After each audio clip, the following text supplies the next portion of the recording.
পত্রিকা থেকে কবিতা পাঠ পর্বে আমরা আজকে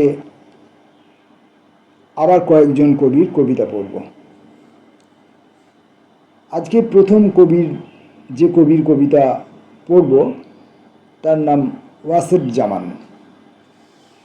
ওয়াসেফ জামান দু তিন রকমে কবিতা পড়েন বা কবিতা লেখেন।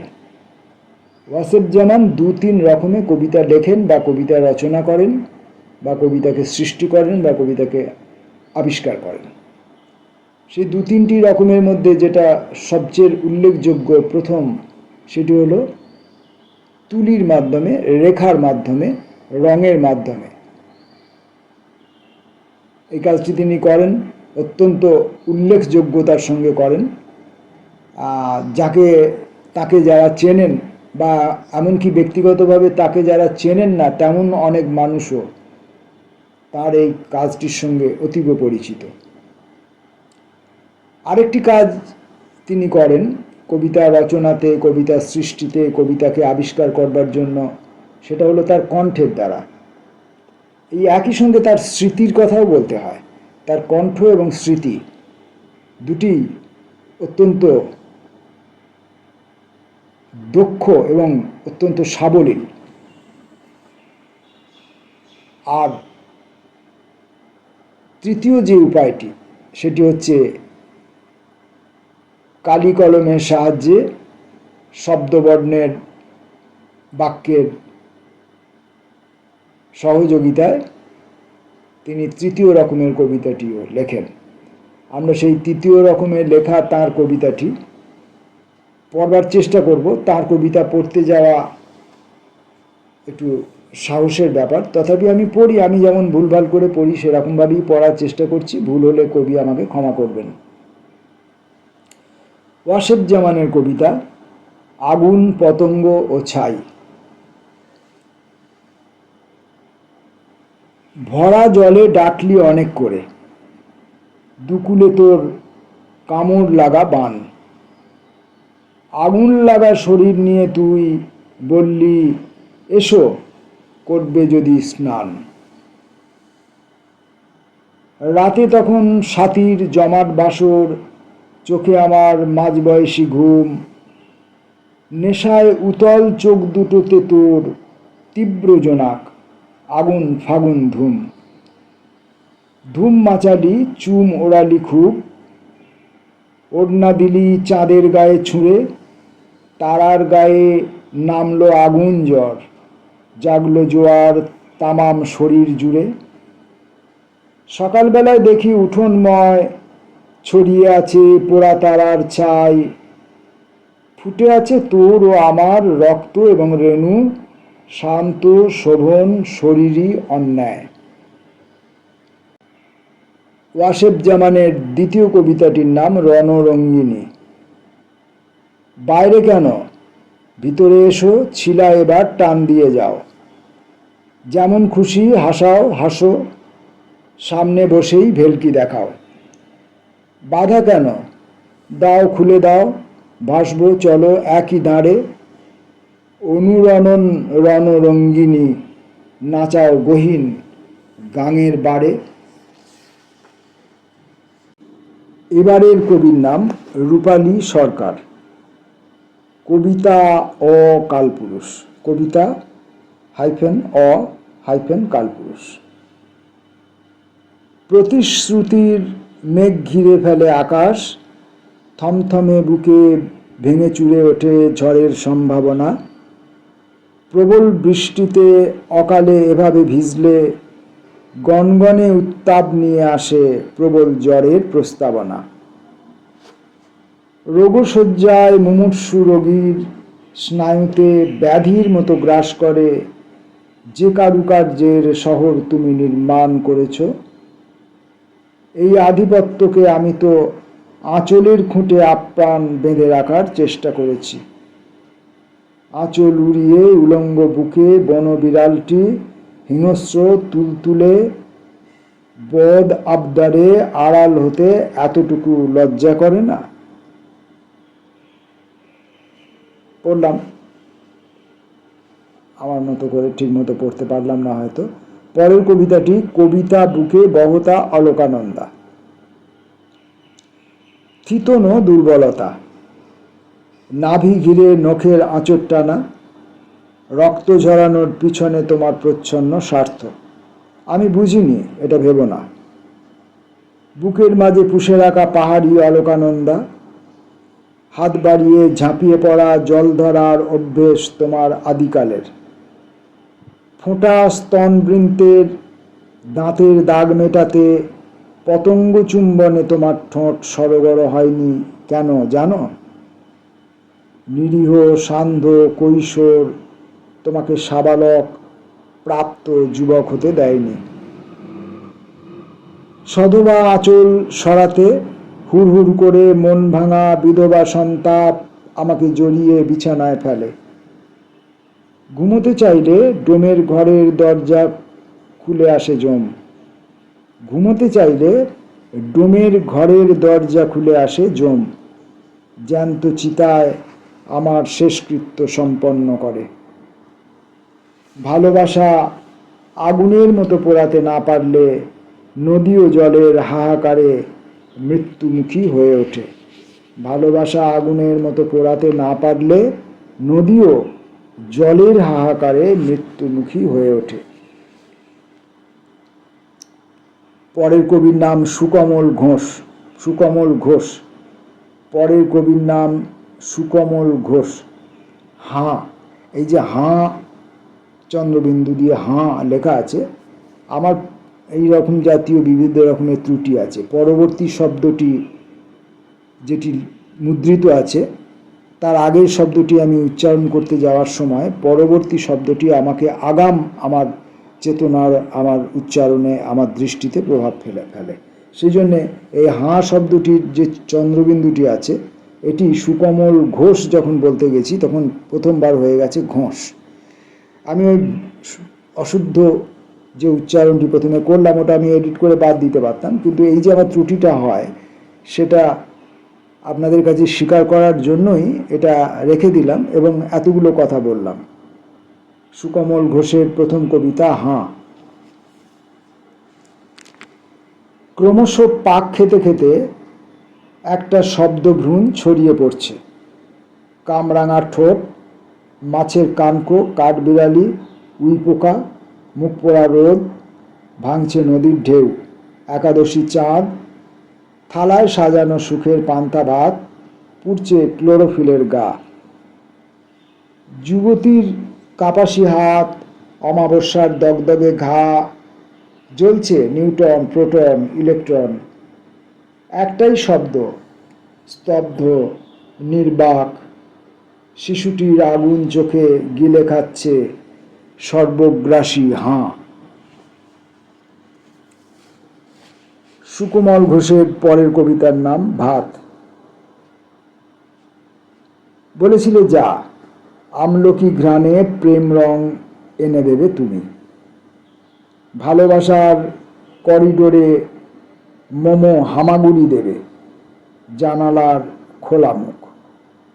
এটা মোমো হবে না মনে হচ্ছে যদ্দূর। ভালোবাসার করিডোরে মম হামাগুড়ি দেবে, জানলার খোলা মুখ, জানালার খোলা মুখ। মায়ের আঁচলে তুলে নেবে সর্বস্ব সুখ।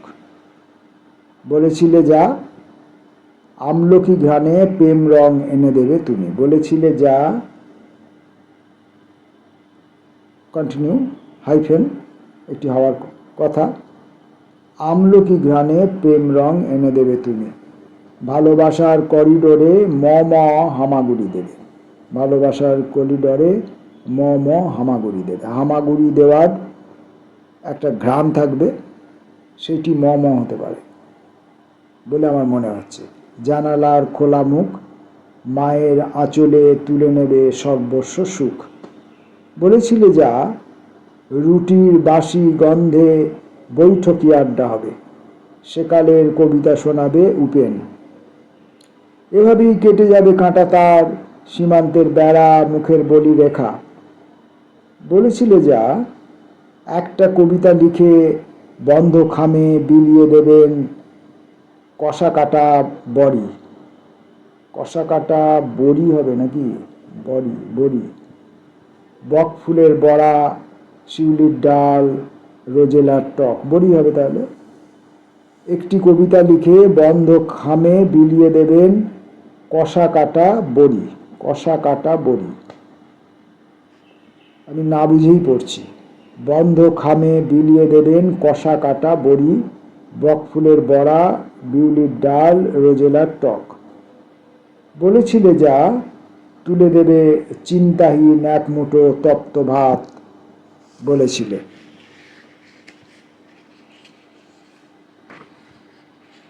পরের কবির নাম নৃসিংহ মুরারি দে। অন্বেষণ।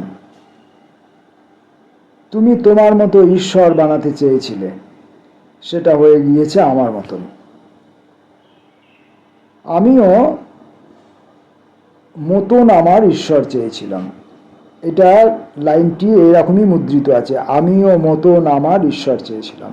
সম্ভবত এই লাইনটা এরকম হলে কেমন হয়, আমার মনে হয় আমিও আমার মতন ঈশ্বর চেয়েছিলাম, সেটা হয়ে গিয়েছে তোমার মতন। এবং এটি হবে বলে আমার মনে হয়েছে, এটা ছাপার ভুল হবে।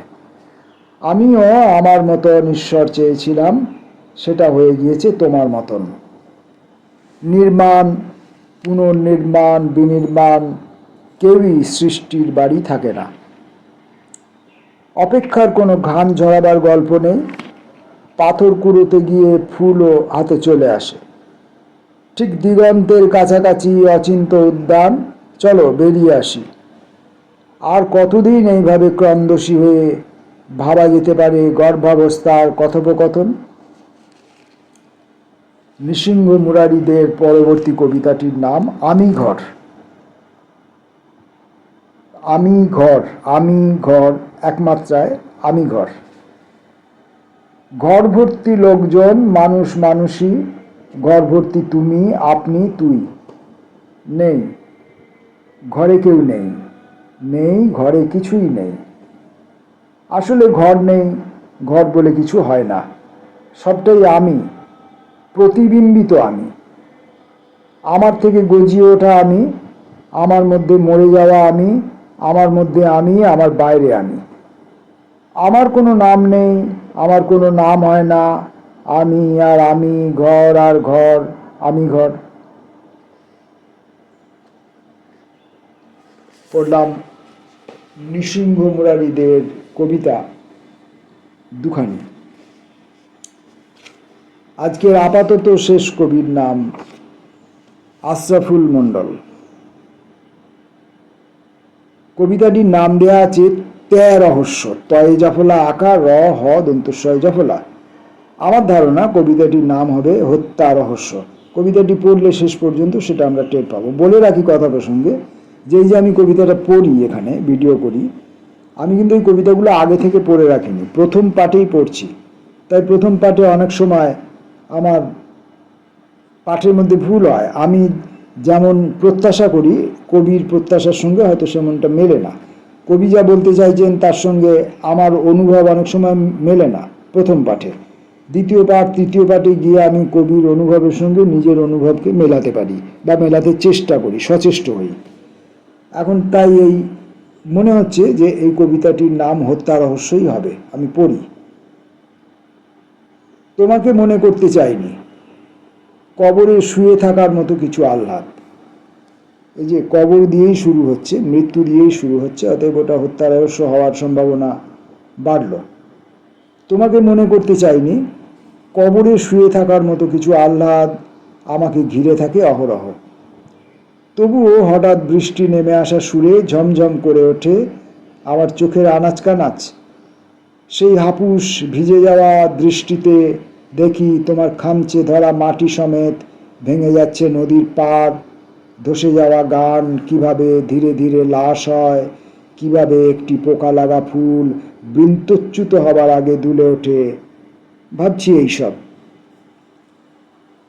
তোমাকে সত্যি মনে করতে চাইনি, তবুও কেমন দেখো, তোমাকে মনে পড়ছে বলেই এই অবেলায় বসে অবলীলায় লিখে ফেলেছি তুমুল একটি হত্যা রহস্য। ব্যাস, আমরা একদম নিশ্চিত হয়ে গেলাম যে কবিতাটির নাম হত্যা রহস্য।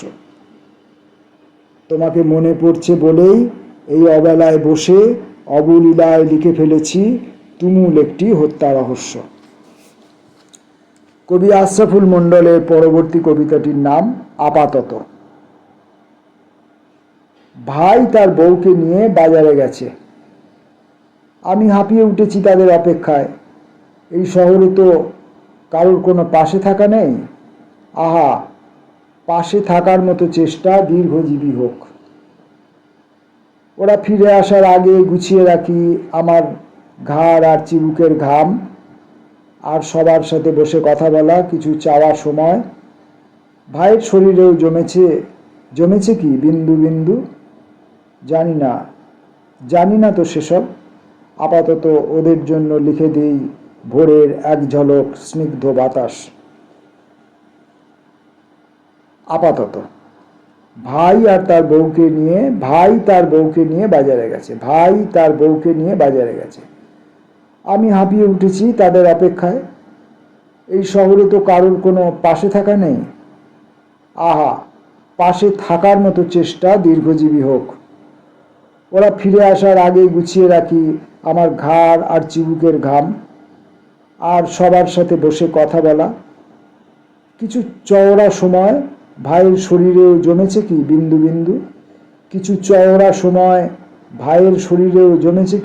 বিন্দু। দেখুন, আমরা এই কবিতাটাকে অন্যরকমভাবেও পড়তে পারি।